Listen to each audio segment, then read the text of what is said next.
Welcome to the Comfortably Me podcast. I am Vanessa Elaine, your new BFF, and I am all about upgrading life with Christ, breaking away from generational cycles, and becoming comfortable with having tough conversations about faith, healing, friendships, and relationships, and so much more.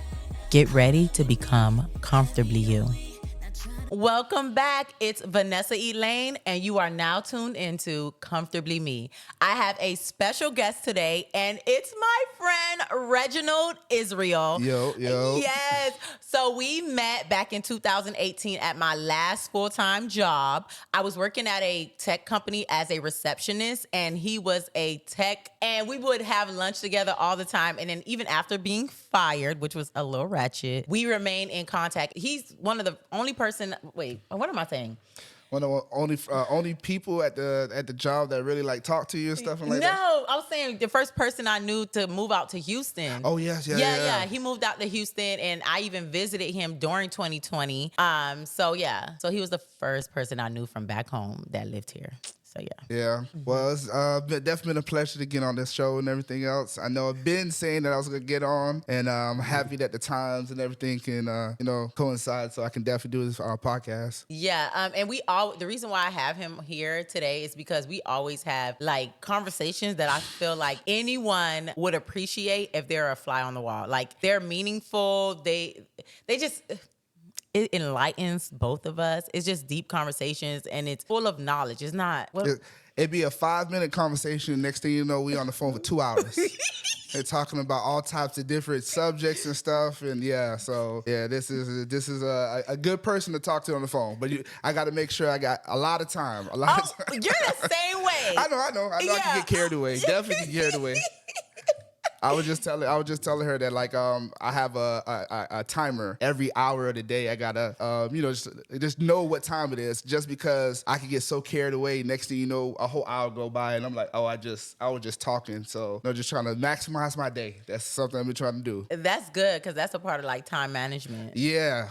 Time is something that you can really just like, what? This has been 2 hours. I've been on TikTok for 2 hours. It's like, yeah, you have been. So you need to get off. Facts. And that brings me to our topic for today. How much time have you wasted on doubting yourself and allowing imposter syndrome to dictate how you move in situations? So imposter syndrome is like, they say, I was doing my research, but it's like an unworthy feeling that someone gets if they arrived at a certain destination. Meaning, if you finally get that promotion at work and now you're functioning in that new position and you feel like you're not worthy, you feel like, okay, it's a matter of time before they find out who I really am. And who you really are is the person that they gave the job to. And if you were a person that has been brokenhearted for so long and been in relationships that were toxic, when you get into a healthy one, you feel like, oh, this person is going to do this. And you start self-sabotaging the relationship because you don't believe that you deserve it or that it really wants you. Definitely. Yeah, I feel like a lot of times it's just like, I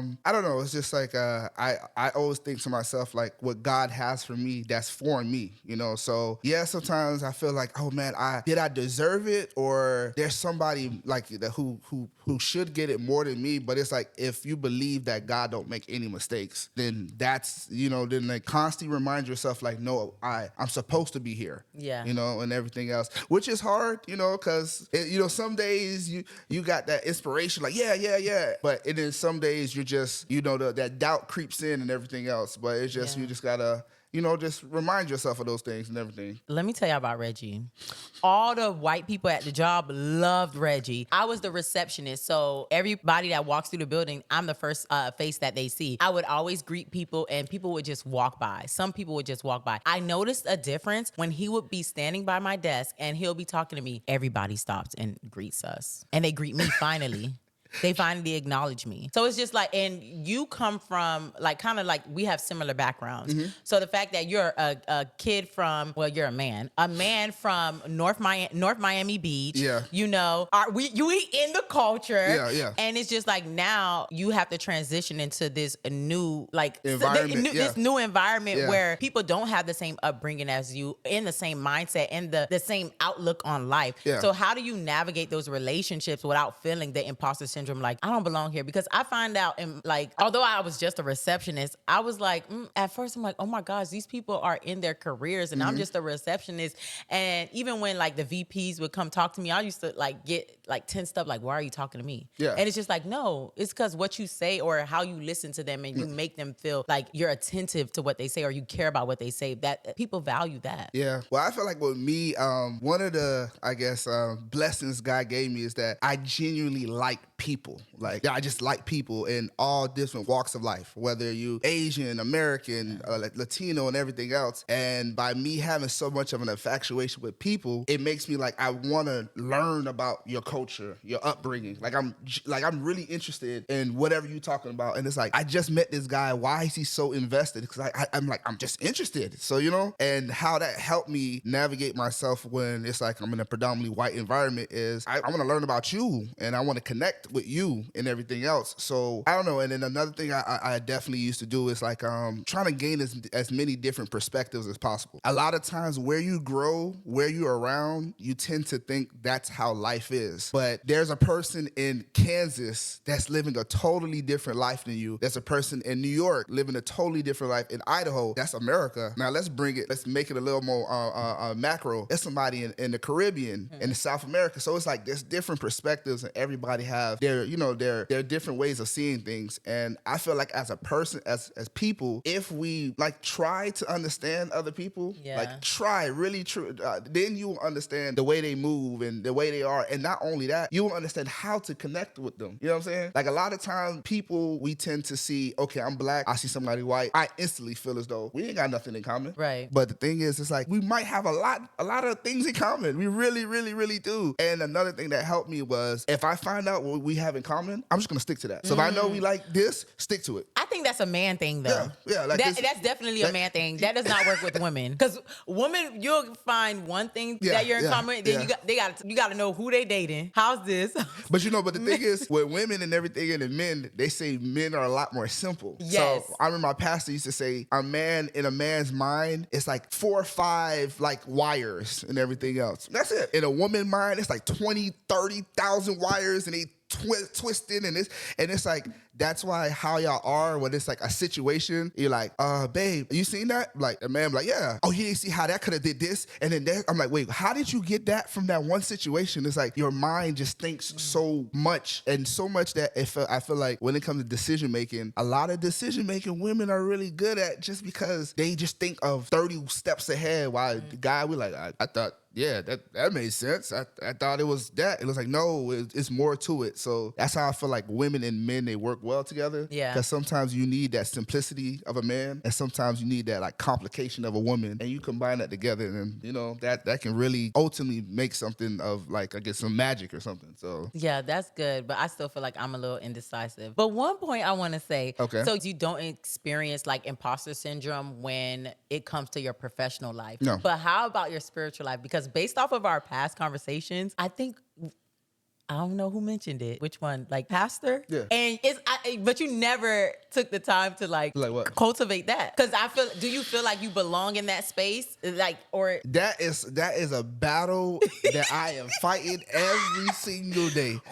The call of God. Yeah. So the law thing is, I thank God that he made me such a strong person and everything else, a problem solver and everything. But the bad thing about that is a lot of times whenever I have an issue and I get myself out of that issue or whatever, I feel like I did it. I put in the work. I did the thing. So I did it. It's not until like, I want to say 5-6 years ago, I was like, hold on. If God creates everything, he is the one that actually did it. You know, I'm just a vessel that did the task and everything else. But it's just like, having to reprogram your mind and everything else of, oh, it's not you, it's him. It's still something that I'm like, I'm still going through still to this day.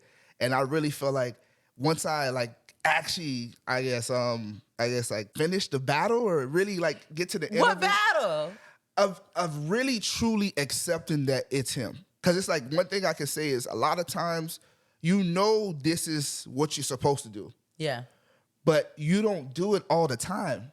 Because it's like once it becomes nature to you, then I feel as though it actually, you actually are doing what you're supposed to do. When it's to the point where you have to remind yourself, I feel like sometimes that's when especially if you're not truly at the point of I'm on this side. When you're like if you're in the middle, Yeah. that doubt will get you over to the other side even more. But if you're more so to okay, yes, it is going to be that, then that doubt is not going to get you to no. It's going to get you, a little further away from yes, but it's still going to keep you at yes. But when you're in the middle, it's like, nah, I'm thinking about, like, it's me. I'm doing it. Back to the whole, I'm the one who's doing it. But that's rooted in self-righteousness. See, it's And I think it's just a decision, though. Yeah. I definitely So you do. don't. I definitely do. And I feel as though it's just like yeah. I don't know. Like I said, it's a battle that I'm facing every day, and it's not like one of those things that one day I do, I think about it, one day I don't. I think about this every day. Because that's God. That's the Holy Spirit. Like, bro, what is the scripture? Knock in. Like he's knocking at the door, but you have to answer. Yeah. I know it's the other way around, but yeah, that's basically what it is. So one of the things that really, really like like it says so Langston Hughes is like how the saying go? A dream deferred, that one? Our deepest fear is not that we're inadequate. Our deepest fear is that we are powerful beyond belief. It is our light, not our dark, that frightens us. And it's to the point, I might be saying it wrong, but the point of it is, it's not what you can't do. It's what you can do that scares you the most. And it's to the point where when it comes to, you say like the God is knocking, it's like, I feel like you have something really, really great that truly, I don't think I deserve it. Yeah. So back to the whole imposter syndrome. Like, it's like, I don't think I deserve it. So it's to the point where it's like, I am stopping myself from getting that true blessing because I feel like sometimes, I don't deserve it.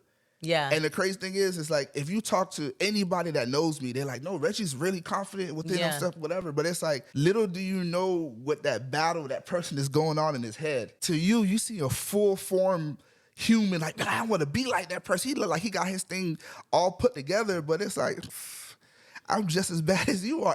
I can just make it look good. I make bad look good.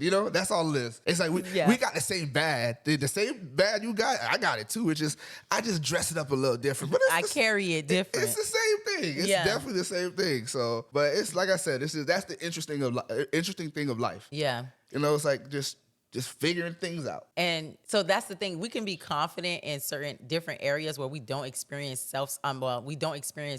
imposter syndrome, but definitely when it comes to the things of God, if you haven't been affirmed in that way or you haven't fully accepted it, you're going to have that doubt. You're going to feel like, why me? And then it comes to, okay, well, if I accept it, what do I have to lose? And then it comes to, okay, am I going to be able to live up to people's expectations? Because it's not about God. Because God nobody in the Bible is perfect. They were ratchet. Even when God was using them, they were ratchet people. They were still making mistakes. They were still making bad decisions. But God graced them to go through it. And it's just like, I feel like that imposter syndrome comes more from not feeling worthy and the opinions of other people because of people that you're going to have to let go as well. Definitely. And the funny it's scary. And the funny thing about it is, I always say God has a great sense of humor. Ooh. Like he really, really do. In the sense of, he's like, God is upstairs like, this dude really think he got a choice. This dude really, that's what it is. He really think that like, he's still gonna be friends with those people. Like, whether you want it or not, you're not going to be friends with him. So it could be by choice or it could be by force. And it's like, they say when God calls, he yells. Because he's been whispering for a while, giving you signs of, you need to stop talking to that person. You need to stop going over here. Oh, you don't want to listen? All right. I'm going to make that person or I'm going to make something at that place happen to you so traumatically that now you have no choice but to let it go. Oh, Jesus. And now it's like, it is to the point where you're looking back on a lot, like let's think of like relationships. You're looking whether it's with people, whether it's friends, whether it's with a significant other, you're looking back on it, you're like, I like to be 100% real with myself. Me too. And it's to the point where, because if you're really real, then you can really fix your problem. That's what it is. So I'm looking back, I'm like, you know what? It's not like I didn't get signs that I should have, but I just chose to, and everything else. And it's like, One of the things I heard it's like stop repainting people's colors. It's like you got a wall that's yellow, and it's like, man, this person is yellow. It's like, man, but I want purple, so I'm gonna put purple on top of it. That purple's gonna fade out, and that yellow's gonna show up. Yeah. So it's like I'm from Miami, and one of the things in Miami we say green. Like, man, that person green. That pretty much means We say that in Pompano too. But I'm just saying to your listeners, just a little education. So when we say that's green, that pretty much means that person, like that person messed up. Like, you know? And it's like, man, that person green. Like, yeah, that person's green, but you like, man, I'm gonna put yellow on top of it. And then it's like you befriended someone, or you build a relationship with someone that you know who's green. And then they did green things, and you like, and then y'all separated, and then you look back and like, man, that person was green at the beginning, though.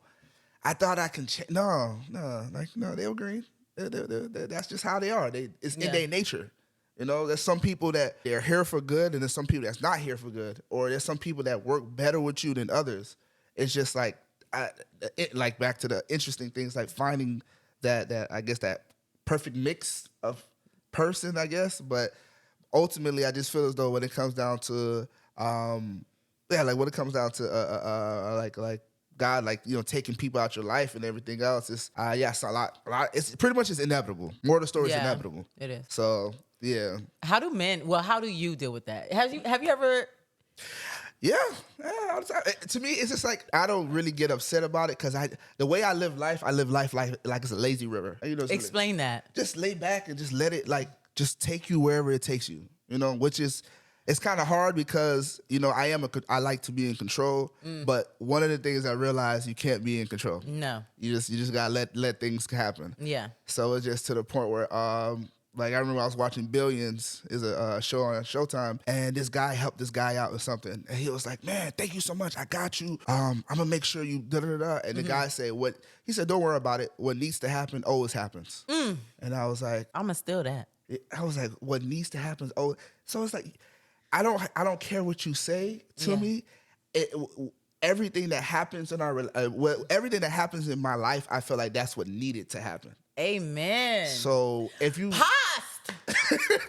so it's to the point like if the relationship, if I have what helped me in that is to the point where relationships like they dwindle or they go away, then I ultimately feel like, and that's what needed to happen, you know? Yeah. So because if it didn't need to happen, then it wouldn't happen. Right. You know, so you know that's what helped me like get through. Like, man, that person I was really cool with, but I'm not cool with that person no more. I was like, hey, and to me, I always keep that open door. If you want to talk to me, hey, let's talk. Whatever. You know, I like talking. As you see, I like talking. But you know, if we go our separate ways, I'm not gonna feel any type of way because you went left, I went right, and that's it. You know? I feel like when men break up, it is what it is. I don't think it's you guys. We don't I guess we don't get as emotional as girls. So you guys don't care about your friend? We do, but it's to the point where it's like think about this. Guys don't really stop being friends with their friends. They typically keep friends for a long time because the reason why is because it's I don't know. I just feel like sometimes it's like we tend to be very simple with our friends and everything else. Is he like football? I like football. I don't see the problem and everything else. But I don't know. That's just might be a observation that I made. But I just feel like guys tend to keep their friends more than women and everything else because. Y'all expectations. Y'all don't really have much expectation for y'all friends. That's what it is too. Babe, let me tell you how she was supposed to be here at 10:30. She got here at 10:40. Oh, she just don't respect she don't respect my time. And I'm like, yep. And to a dude, it's like, okay, he was 30 minutes late. He was 30 minutes late. It's okay. But it's like, I don't know. Sometimes y'all take everything a little more. It hurts y'all a little bit more. While the dude is just like it just roll off our shoulders. Like okay, whatever. It is what it is. But time is so valuable. Yeah, but if you know the person like to be late, then they like to be late. So I don't know. Yeah, you're right. I guess. Yeah. Anyways. But yeah, back to the it's surprising that you never face because being that you're from North Miami Beach. If you don't know the culture in Miami, let's look at the city girls. They're not from there, but culturally they show Miami. Yes. So it's just like you could tell you're set apart, that you can blend in if you want to into that environment. But how do you not, or maybe people around you will feel like imposter syndrome? I don't know. Like, how do you even fit or like cross over? Like, you're able to. Yeah, like cross the aisle and everything else. Yeah. That right there, once it go back, once again it go back to like liking people and everything else. So it's to the point where by me liking people, so I'm going to try to learn the things that white people like, the things that black people like. I beg to differ. Why? Because I'm the same way. I like people, and I like to be myself. So Yeah. like I'm willing to learn other things, but I feel like for a man, maybe, or the fact that you speak more clear. Yeah. Let's just be real. People, and then you're in the same field as those people, so they're more, I guess, willing to talk to you. Because look, I used to smile. I was a nice person. Yeah, like, I would sit and talk and whatever. But my thing is, like, say for instance, in our culture, like in the black culture, people be like, you talk white. Yeah. So they won't even want to be a friend because something in them will make them feel like, oh, you think you better than me. Did you ever get that? That's what I'm saying. Because I see it all the time happen to people. And I can say, people be like, oh yeah, you talk white or whatever and everything else. But I guess I never let it bother me because my whole thing is, okay, it's not a white thing. It's not proper. I hate when you people speak say that. Proper and everything. And I like to talk to people. And I say this: if I speak proper, then everybody will understand me. If I speak with some sort of like people from my neighborhood or whatever with a dialect, yes, people will understand me, but they won't understand like me fully. Yeah. So when I speak, I want you to hear every word that I say, because it's like you know what I'm saying. So it's like I don't want no room for interpretation. Like, did he say this or did he? No. So it's like I'm gonna speak clear so you can hear everything. Yeah. So so it's like, growing up in the inner city, in the hood and everything else. That's what they call it, inner city? Inner city and everything. People used to say that, but I'm like, okay, so, and like, one of the things that I told a friend of mine, I listened to a podcast. I was listening to Charlemagne podcast. And he said that I won't take criticism from someone that I would take advice from. So it's like, growing up, that helped me like navigate through like, my situation and everything else. Yeah, there's people who say this, there's people who say that. And I'm like, I don't value your, like, I would never come to you for advice. So why would I care about how you view me as? You know what I'm saying? Right. It's like, if you are a person that I want to be and a person I'll actually take advice from, and you told me something, then I actually like listen to your criticism. But if I don't care, I'm like, okay. And, right. So just keep it moving and everything else. But ultimately, I feel like like still try to connect with people. You know, I like the same music you like. One of the things that I was since I was a kid, I was like, I always had sneakers. I always was fresh. So it's like, I'm fresh and everything else. So people still, you talk proper or whatever, but I ain't like, you cool. And I'm like, whatever. I'm funny, as you can see. I can make you laugh and everything else. So it's like, there gonna be certain barriers in the way, but like, if you really want to connect with people, you will go past those barriers. You'll move around those barriers and everything else, and then we can really create some sort of connection. And now it's like, it's organic now. Yeah. Good and everything. So that's what really, really helped me though. That's what definitely really helped me. So, and then I also realized that the world is bigger than my neighborhood. Amen. So by like while I was in high school, I worked at Aventura Mall. Mm-hmm. So I'm around people with money and everything else, and I'm like, okay, this is how they move. Whether they're Jewish, they're Hispanic, they're whatever. This is how they move and everything else. So I'm like, getting used to that and everything. And one of the things my mom told me is that no one is better than you. Yeah. And you're not better than anybody else. So at the end of the day, whether that person's a billionaire or that person's a homeless person, they're still a people. They got a heart, they got two legs or whatever. Their situation might be different, but they still people. So how that helped me is I will see someone who has money, but I see you just like a person who's homeless. You are a person. Yeah. So I'm not gonna be intimidated by you. So that's what really, really helped me too, because sometimes you're intimidated by talking to people or being around certain people. Yeah. But if you understand that, if the world come to an end right now, we in an apocalypse and everything else, and money doesn't mean anything. Now it's just straight survival and everything else. Then you'll understand that's a person. You're a person. That's it. Like, Right. You know, so that's what also helped me, navigate the myself when it comes around like being around different types of people of different walks of life and stuff. That's good. Yeah. My experience. Well, I feel like I just been put in odd predicaments, like odd situations, especially when it comes to business. Yeah. And so the discrimination that I face is more so that not only am I a Black, African American, I'm Haitian, and I'm a woman. Yeah. And then it's just like, how dare you think you can come into this space? Yeah. Because I treat everybody the same. Yeah. But then it's just that kickback. And sometimes it goes over my head, and it's just like, then that imposter syndrome comes in. It's just like, maybe I shouldn't be here. Or, yeah. Because they know more than me. They've been here longer, so maybe they feel like, there's no way you can do this. Yeah. And that's when God comes. That's why it's so important for you to have a relationship with God, because I don't care how much books you read. I don't care. Like, you have to have something bigger, believing in your believing in something that's bigger than you. And having the Holy Spirit guide you through these things, because I done read, I'm so motivating. Like, I can encourage anybody, but every time like this thing comes around, and I feel like when it comes to business, because I have been pursuing business for so long, it's just like, okay, when am I going to catch my break? And I'm like, well, God, is this for me? Okay, let me go back to work. So every time that, like, the reason why I took that job, I had just left doing taxes, and I was like, okay, I have this money, I'm gonna just pay this stuff off, and I'm like, I'm just gonna get a job because it's more safe. And it's just like, bro, I was really getting paid. When I look back, I'm like, Vanessa, are you crazy? I was really getting paid $2,000 a month. When you was working. Yes. Yeah. $600 a week, but after taxes, I would get paid like $500. That totals out to be $2,000 a month. Yeah.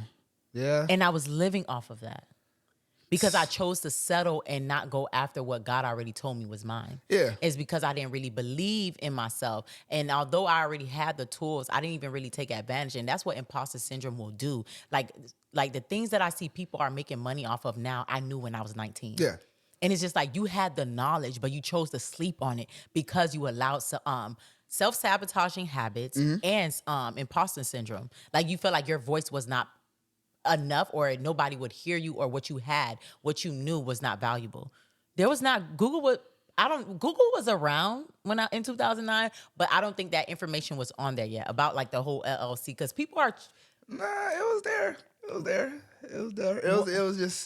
It was like so the internet is just a lot easier to get to it. Probably, but it was there. It's like want to and everything else. So it's to the point where it's like, if you really wanted to get that information, you really would. Or and sometimes you might not even know about that information because you wasn't even educated. But the funny thing is, when you was talking about the whole imposter syndrome, we literally before we started recording, she was like, didn't you say you was going to do a podcast and stuff? I was like, yeah, I did. But it's just so many podcasts out there and stuff and everything else. You're like, but you don't know, your voice might be different from somebody else. I'm like, yeah, but the algorithm, and I'm literally saying this right before we started recording, and it's just like, but we just say, like, you miss every shot you don't take. Yes. Like, you really just gotta sit there and like empty the clip. Like, just try everything out. Just try it. And I need to take your advice and actually. And actually, like, try it and everything else, because like I said, like you said, it's like, why me? Like, why would someone listen to me? Yeah. Why would and everything else? It's like, little do I know, I might be the next. What's it, Joe Rogan out here? I really might be the next Joe Rogan. But I'm out here like, why me? Why me? And hopefully by within the next like a couple of months or so, I'd actually do it. Couple of months. You see, One thing about me, what I've learned about myself is I don't mind doing. If I say I'm going to do something, I'm going to do it. I make up in my mind and doing it. The thing is, what the enemy would try to do is, while I'm doing the thing, I'll get discouraged and stop. I stop too soon. I quit too soon. So that's the cycle that I want to break. Is that it's not a matter of starting. It's a matter of keep going, persevering through when it gets hard. Starting this whole podcast thing, it's times that I have cried. Like last week when I had to upload episode 12, I believe, 12 or 11. Oh, I was boohoo crying. Yeah. Because it was like I finished editing, the hard drive went out, and the whole thing was lost. Wow. And I'm trying to be consistent. And this is when I made up in my mind, like, no, I'm going to be consistent. Yeah. I'm going to launch on this day because I would do it sporadically. I said, no, every Wednesday I'm going to upload a new episode. And Yeah. it was Wednesday. And I finished editing on Tuesday. Yeah. So it could be right on time on Wednesday, and it crashed. And I had to buy a new external hard drive. That's over $200 once again. And the old external hard drive is still working, but I had to erase everything off of it. Yeah. For it to start working again. That means I would lose everything. And it wasn't formatted right. And I bought it from the Apple store. And that right there could have caused you to like, I'm done with this podcast stuff. I'm done. I'm done. But it's like, if anything that you do in life, you have to work.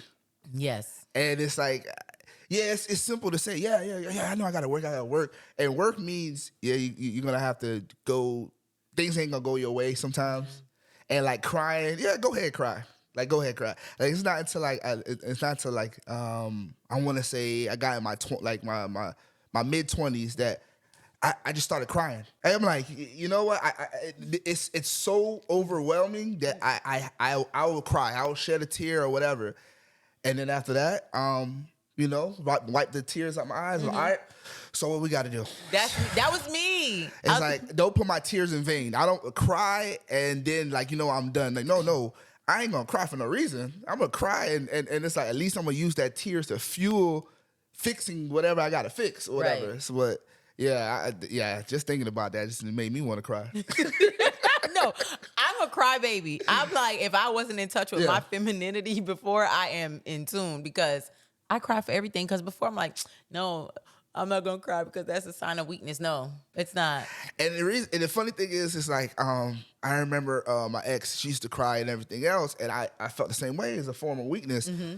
I'm Haitian, both parents Haitian. You feel me? And it's like, my mom is the most. She is the most she's like most nicest person you'll ever meet. Mm-hmm. But she's so tough.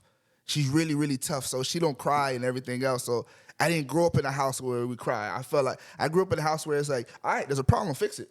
Mm-hmm. Like, what you got to do? Like, my dad used to always get mad if Dad, this broke. Okay, and what do you suggest? I don't know. Don't come to me with a problem without a solution. Like, at least give me something. So that being said, it's like being emotional wasn't like, I thought that was like what? Like, that's weak. Yeah. And then I thought about it and I was like, like me trying to connect with people. I'm thinking to myself like, if I cry, that is a form of strength. Yeah. Cause it's to the point where it's like, it's to the point like, I'm so afraid to let myself go and cry, and because I feel like I'll be weak. But it's like, no, only the strong people can push through that and still cry anyway. Amen. And it's like, I'm thinking about it all types of wrong. Yeah. It's like, in order for you to be strong, you got to be vulnerable. Yes. And that you really got to be vulnerable. And it's like, what is Reggie, what is your ultimate form of being vulnerable? Crying. Yeah. Because if I cry, I'm truly vulnerable. Because it's like, I'm letting myself go and everything else. And I'm like, damn, then that's, in true actuality, then that's not being weak. That's actually being strong. What you just said can be applied to what you're running away from. Being vulnerable with God. And that's how you're going to get to your calling. I'm just saying. I just got that revelation while you were speaking. Being vulnerable with God. Letting it all go. I just wanted to throw that out there to be obedient to the Holy Spirit. So I don't know. I'm just so you cannot say you don't know because I said it. Yeah, you know. So now you are responsible for what is said. That's the thing. It's okay. You won't be condemned, or not condemned, but you won't be responsible for what you don't know. But once you know, yes, that's what do you do with what you know? Yeah, that's maybe that's it. Yeah, that's definitely true. That's definitely true, and everything else. And it's to the point where it's like, that, like you said, like, I thought of these things and everything else. And every day that I like God afford me to wake up, I'm happy. Yeah. And the main reason I'm happy is not only because I have life and everything. Well, mainly because I have life, but reason why is to the point where it's like you still gave me a chance to still have that conversation with you. Yeah. Cause it's like I know I need to have that conversation, but I'm kind of scared. I'm scared. You know, it's like, you know, every day that you allow me to get up, then you're allowing me another day that we can have that real, true, one-on-one moment and everything else. But yeah, man, it's just like letting that level of vulnerability out or whatever. Yeah.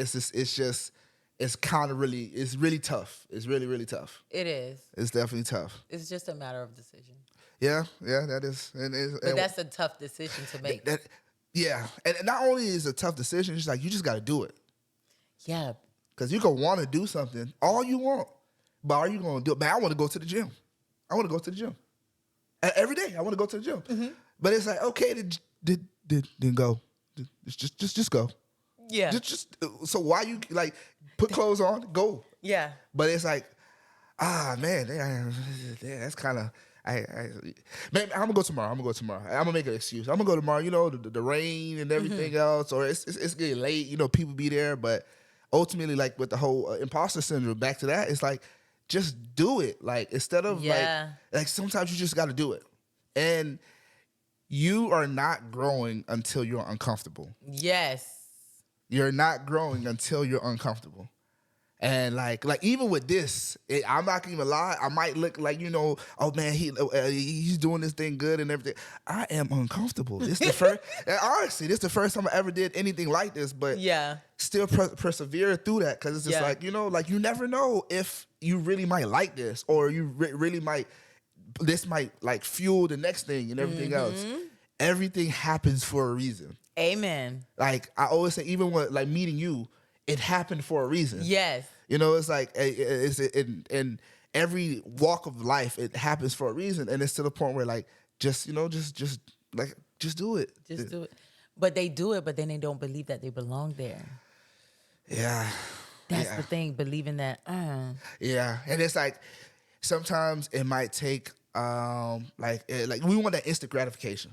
Yeah. Like imagine if you try something out. And then boom, it worked. You're like, okay, it worked. I'm gonna keep doing it. But I like whenever I hear about like certain like whether you are a writer or you are author or whatever you do, whatever walk of life, it's like I was doing this for 10 years, and then things started working. I'm like, that's a testimony in itself, because it's like, Reggie, can you do something for 10 years and not get any sort of like, you know, like confirmation that it's working and still do it anyway? That is hard. Very. So whenever I hear anybody say that, I'm like, bro, I give you the most ultimate respect ever. What, woman or man, whatever. It's like, because that imposter syndrome already, how did it not take over? Because you like, yeah, I shouldn't do this. Mm-hmm. Maybe it's not a syndrome. Maybe I am an imposter. Yeah. Because if I wasn't, then it'll work. Yeah. But it's like sometimes it's having that mindset of really trying to do it and sticking to it, which is harder than easier said than done. You know. Yeah. But yeah, that's a difficult thing and everything. So. I do feel like I don't know. Well, I'm going to speak for myself because I don't know how everyone like perceives imposter syndrome or how their upbringing affected them. But one thing I could say is if you were never taught to be confident, like, you know, Haitians, they're not emotionally available. Yeah. So it's just like they do what they say. Yeah. Go to school. That's it. Yeah. So they never say, oh, like to believe in yourself. Not really. They don't really verbalize that. Nah. And the reason why I feel like they do that is because I always think about like, okay, I think about my dad. My dad is 67, you know, growing up in Haiti and everything else. Mm-hmm. You know, it was tough. Yeah. And all you worried about is to the point, it's like Maslow's rules of hierarchy. Yeah. All you worried about is food, you know, like the most basic necessities and everything else. So I don't even know if some of them even know how to build confidence in a kid. No, because they don't it's have like the tools. I'm just trying to survive. Yeah. That's true. You know, when it's like, when you actually, what Maslow's rule of hierarchy is like, the first level is like basic needs, the second level is whatever. But the last level is like self-accusation or something like that, where it's to the point where you could really, this is the point where you can really like do some self-inflection. When you have everything in your life like handled and everything else, now you can sit back and be like, what is wrong with Reggie? What do I need to do? How can I, you know what I'm saying? But that's why I never faulted my parents when it came to not instilling that in me, because it's like they never even had that for themselves. They were just trying to survive, you know? So they did the best they can with what they know and everything else. So it's to the point where I thank them for at least my parents did everything in their power that they could, and I thank them for that. And and to the point where now it's like I guess I'm fortunate enough to now do that. Well, I'm not gonna say fortunate enough. I just feel like that's instilled in me. My dad used to always sit there and say, "Think about your day. What did you do? What did you? What could have you done better? And everything else. Like always try to like better yourself. Every single day. Every single day. And if you do that, you're gonna you're gonna get so far in life by just trying to better yourself every single day. But so it's to the point where like that helped me really like think about like how can I better myself? What can I do to add to myself? What work can I put into myself? So that was good. And I just feel like these Haitians need therapy. Oh yeah. I try to make my mom go to therapy. But I'm gonna set her appointment. I don't really care. Is her insurance gonna pay for it? And she's like, oh, that I don't have no problems. Oh, that's just. She literally said this yesterday. She said that's just going to create more problems. It is. It is not going to create more. It makes you. So you're against therapy? No. I'm all with it, but it's just like your mom is like what, over the age of 50? Yeah, 54. Yeah, it's like the trauma that she's gonna have to uncover to truly get to like a point of bettering herself. It's like, I'm good. I don't need to do that. I understand. It goes against what you just said. My whole thing is like, I feel like ultimately you have the choice to do whatever you like. Either you do this or you do that. And it's like, if a person doesn't want to do it, then who am I to fault that person or make that person? You know, it's like, okay, that's what they don't want to do it. They just don't want to. But it's because they're not exposed to it. Once you're exposed to it, because black like therapy, we as a culture, as black people, we say that's a white people thing. That's for crazy people.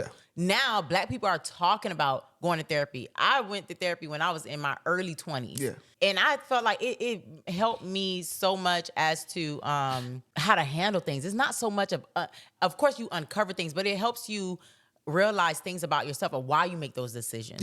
We don't have to keep going backwards, but we have to process, because if you want to live a good life, you wake up every day. You just said, what did you do with your day? Like, you can't keep repeating the same cycles. And the fact that you're still alive at 50, 60 years old, that gives you a chance that you can turn your life around.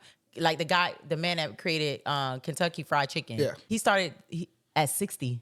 So I just feel like it's never too late. It's definitely. And like with me, you're not going to be perfect. No. I always say I don't believe in absolutes. It's probabilities. Everything is a probability. And I feel like, yes, you can. Okay, more of the story, I feel like, yes, she can change herself. Yes. It's definitely possible. The likelihood of that actually happening is very, very low, because the thing is, like, when it comes to therapy, is the want to. You gotta have to want to actually fix yourself. So it's to like, when the therapist asks you questions, you're gonna have to actually like answer them, like thoughtfully and everything. And some people just don't want to. It's like with me and you, we have thoughtful conversations, thought-provoking conversations. And I realize a lot of people don't want to have those type of conversations. They want to have simplistic conversations. And there's nothing wrong with simplicity. You can have the simplistic conversations, but what I notice when people want to have simplistic conversations, it's like, I don't want to unpack that complicated thing within myself, because I like simple and I want to stay simple. But and it's like I said, it's like, I used to be like, that's wrong. But if that's their prerogative, that's their prerogative, you know? But that's my job is to at least tell you. Now, what you want to do with it, the information, that's whatever you want to do with the information. But as when your parents get older, it's like you're guiding them. Like, you're the parent now. So I just like, you just gotta, I'm setting the appointment, you can go. Yeah. Just try it. I'm Yeah. not saying, if you don't, just try it once. If you don't like it, you don't have to. My homeboy, he just went through something very traumatic. He's like a cousin to me though. Yeah. We're like really family. And I was like, do you wanna, like, how are you getting through this? Because I know he's the strong person who Yeah. carried his family, like who they depend on. And this thing that he went through, people would have lost their mind in. Yeah. And I know he's losing his mind, but the fact that he's so strong and everybody depends on him, he has to go about life like, okay. But one thing I know about the enemy, what you least expect will happen, you'll be addicted to because you're trying to find a release. And the release that you need is in God. But you're not, or in doing that self-development work. So if you don't even have the courage or let me just try this, it's not going to ever hurt me. So I'm talking to him. I'm just like, he's like, nah, I ain't going to therapy. And I said this. He was like, I forget what he said, but I said, it's not about fixing you. And it's just like, it gives you a different outlook because how you perceive things and like, okay, I watched somebody die in front of me that I came with. Yeah.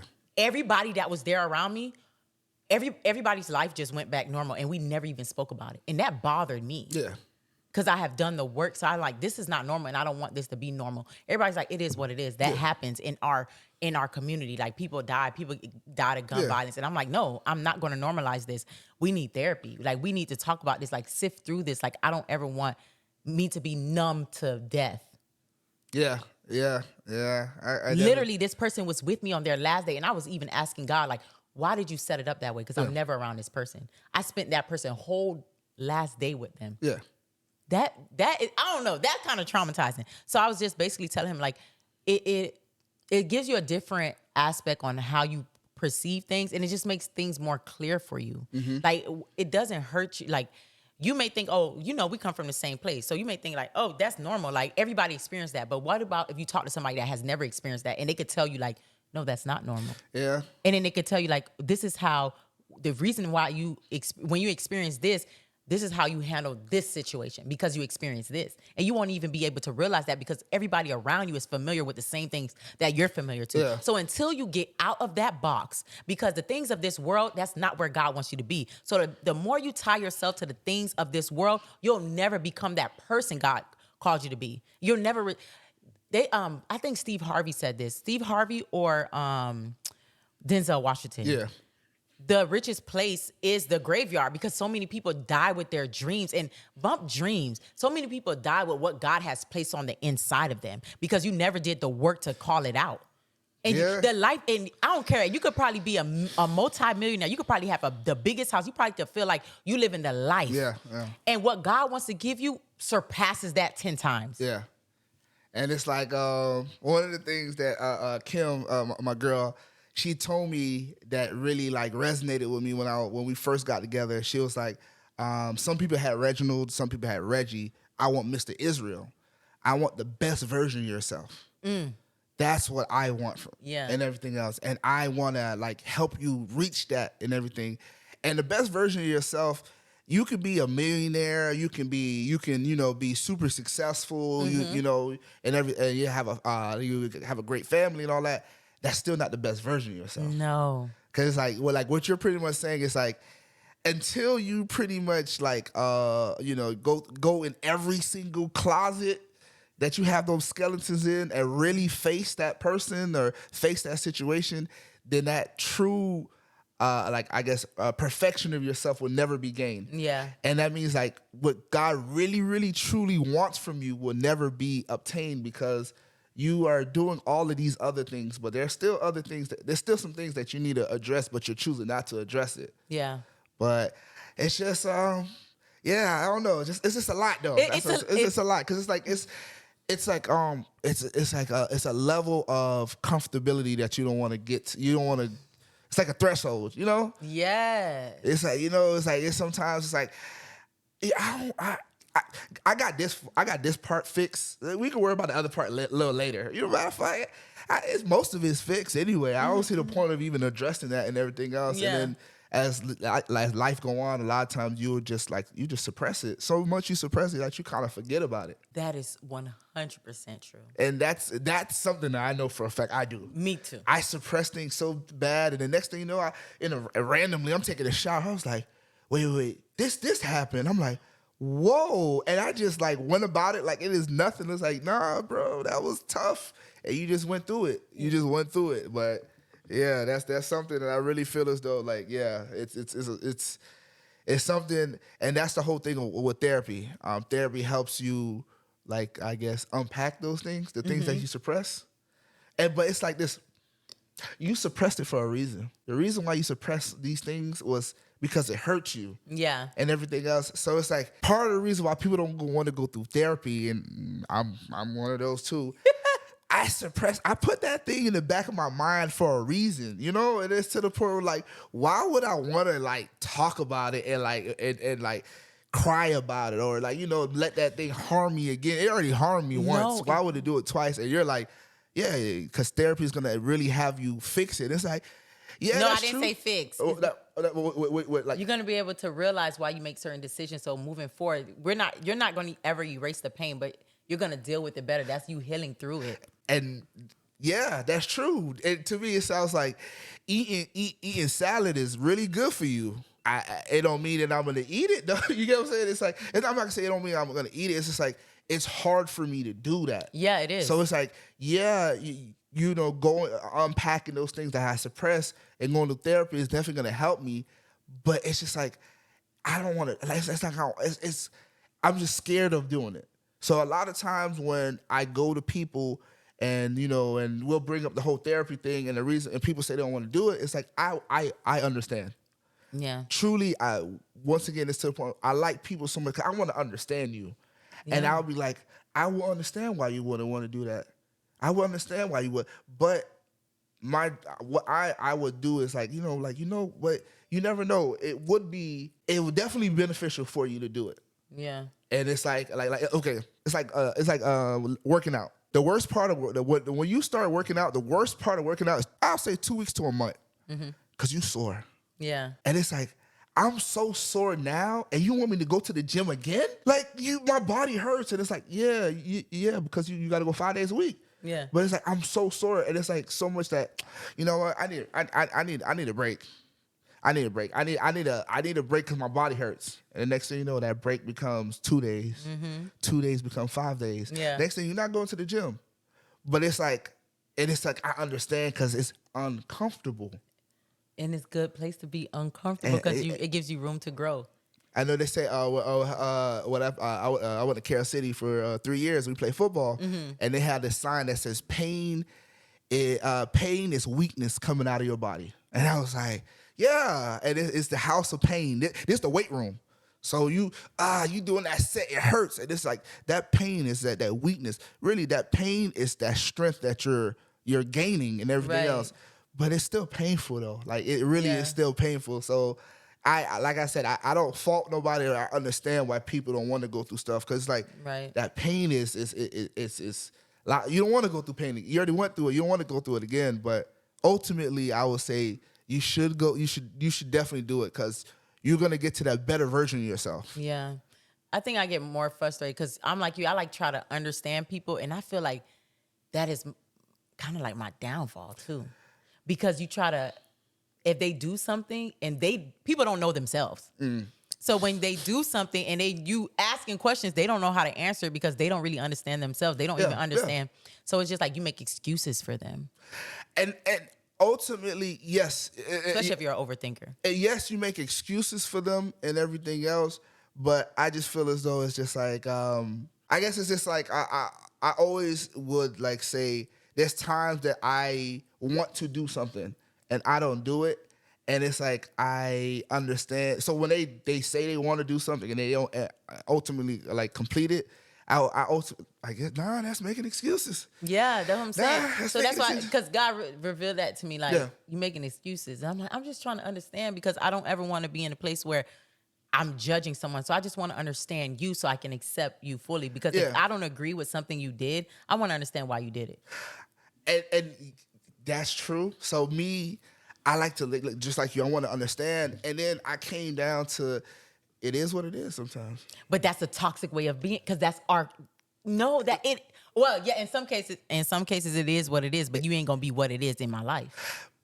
Yeah, but it's just, I don't know. I just feel like sometimes it's just this is the way it's gonna go. This is the way it's going and everything else. If you want to talk about it again and you want to have this conversation about like fixing this problem, we can do it. But ultimately, it's like just if they don't do it, then they just don't do it and everything else. And I can say, I know that it could be it could be annoying if I'm keep on preaching the same word over and over. So I'm not gonna beat you across. I'm not gonna beat you across the shoulders and everything else. I'm just like, you remember that thing you said you was gonna do? Did you end up? Oh, I ain't do it. Oh, why? Oh, okay. Oh, well, you did say you want to do it and everything, and I'm just gonna let it go. Just let it go. I personally feel like people don't want better.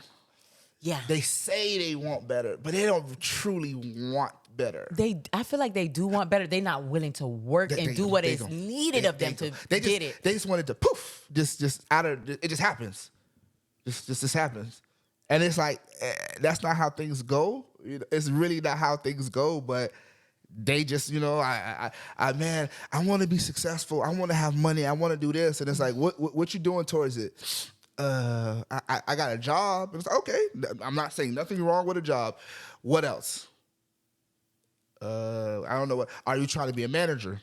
Are you trying to move up in your company? I don't care where you work at. Are you trying to move up in your company? Not really. Okay. Are you trying to open up a business? Yeah. And it's just to the point where it's like, they say, what is a plan? A wish without a plan? Something like that. It's a dream without a plan? A dream without a plan is a wish. That's what it is, a wish.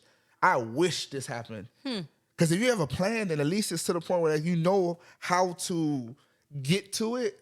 Like, like my stepson, he be doing stuff he'll be doing stuff. I'm like, so how you gonna do this? He's like, I don't know. And I'm like, you have to have a plan. Yeah. You have to. I'm not gonna sit there and tell you that plan is gonna work out. Because there's a lot of times it's not gonna work out. Like it's not gonna work out. But you need to know how you're gonna get to that solution, right? Rather than it's like I'm just gonna just stare at it, and it's like, oh, if you're gonna stare at it, you just wish that this thing's gonna get fixed. You know what I'm saying? If you actually have something, then you can have some level of expectation that it can really get done, and everything else. So I feel like a lot of times when it comes to people, it's like you really have to envision yourself, and not only envision yourself. Try to really formulate some sort of outline on how you're going to get past that or how you're going to fix it. Because if you don't, I'm going to tell you 9 times out of 10, you're not going to actually get to it because you're going to feel overwhelmed. Because you're going to be, so much. It's just so much. But it's like if you create like an outline, a process. Yes. And you just stick to that process, it will get done. But if you have no process or whatever, you're just going to be like, this is just too much. I don't know what to do. I definitely don't know what to do. And now you're going to be stuck. And then ultimately you're not going to do nothing. I think that's the hardest part is creating the plan because they don't know how to plan. Yeah. And it's to the point where when it comes to creating a plan, it don't have to be a good plan. It don't have to be the best plan. The plan can get better. You can alter the plan. You just got to have a plan. Just a plan. That's a word. Just a plan. Like something, just something. And as you have that, and you can build on top, but if you don't have nothing at all, it's like that like it's back to my stepson. I'm like, so you don't have nothing. Like if God, I'm like, if God can give you one wish right now to fix this, what would it be? He'd be like, I don't know. I'm like, see, like at least have and I preach to him all the time. Have a plan. Have something. Yeah. And like I said, it's not gonna be the best, but if you tried with something, then at least you tried, and everything else. So at least you're there to show him how to make the plan. Yes. Yeah. Well. Yeah. Definitely. Because when they're young, you could cultivate, you could kind of. Yeah. Because I feel like easier to learn. Yeah, and he is the youth and everything else. And like one of the things that like bothers me when it comes to people is like they ask a lot of questions about stuff, and I'm like, you see this thing is a computer. You can literally find out anything you want by just going on here real quick. Wallow be saying that. Just search it. Like this.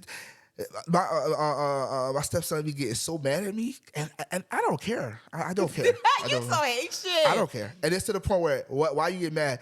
He'll ask me a question. Hey, so where is Budapest? I know what Budapest is. I don't know. Go look it up. Matter of fact, can you go on Google, search that. Tell me what continent is in. You know, like, give me 3 fun facts about Budapest. And he looking at me like, damn, all I just wanted to know is where Budapest was. No. That's good. You know, we're gonna get these the brain in motion. Yeah. So it's to the point where you can really think like really critically think and everything else. So Yeah. now it's like oh, you know what? I'm not gonna even ask him. I'm just gonna pull up my phone and look at it. It's like, there you go. I'm training you. Yes. I'm training you and everything else. So I randomly, we were driving. I'm like, what direction are we going? Huh? We're going north, south, east, or west. I don't know. Oh yeah, you know your phone got a compass. That's too easy. I'm like, what instrument do you use to know what direction you're going? A compass. Okay. Go try to find a compass in like the app store or something. He like, this guy is asking me all these questions and everything else, but ultimately I feel like it's gonna help you because if let's say he's 30 and he's trying to go somewhere and it's like this place is north, he's gonna be like, I could go on my phone and there's a compass. Oh, little do you know that conversation I had with you when you was 10 years old, that's what made you like understand that. And it's like critical thinking. Yeah. My dad used to he forced that critical thinking is a big thing. Like critically think and and now it's to the point you only got to critically think. You could just ask it the phone and it'll just tell you what it is. Before we had encyclopedias. You know how hard it was to do a homework assignment with the encyclopedia? It's like I got to read all of this to find out this one thing. But now it's to the point where it's like we have so much information. Yeah. And ultimately, I feel like this. When you have an excess of this one thing, you're not gonna have a passion or a passion to maximize it. Yeah. It's when you don't have it, that's when you really want it and everything else. So it's to a point where it's a lot of information we have access to that back in the day when they didn't have the internet, if they would like, man, I wish I was able to do this. But now that you have an excess, I'm like, I don't care. So yeah, so that's one of the things one of the parent tools that I do, like force him to use his brain, like ask him multiple questions and everything else, because they're the future, and he need to critically think because he got to take care of me when I get old. So. Right, and it's good that you're cultivating him at this young age. Yeah. And we're gonna close out, but I want to say this: when you're in this season where you're feeling imposter syndrome, I want you to sit back and really kind of meditate on the journey for you to get to where you are. Because I feel like imposter syndrome is a lack of gratitude as well, because you don't even look at what it took for you to be here, and so you feel unworthy. But when you realize, like, it took me a while to get here, I had to work really hard, you learn to appreciate, like, oh yeah, I deserve to be here. Like, I'm worthy. I deserve this spot that I'm in, and nobody's gonna take it from me because God put me here. No matter what, like, I'm able. Yeah. No, that's definitely true. Yeah. That's definitely true. And it's like I said, it's like you're here for a reason. Yeah. You know, there's over 1 billion people in this world. Yeah. So it's to the point. The reason why this could happen to anybody. So the reason why it happened to you, I feel like it's for you and everything else. So yeah, that's what I'll end off by saying. It's for you, and remind yourself that I'm here for a reason. Yes. That's it. You're here for a reason. Definitely. Thank you for tuning in. All and right. Thank you, Reggie. No problem. Yes. All right. Well, hopefully I'll tell you the journey, the conversation I have with God and everything else, and I'll become a pastor or something.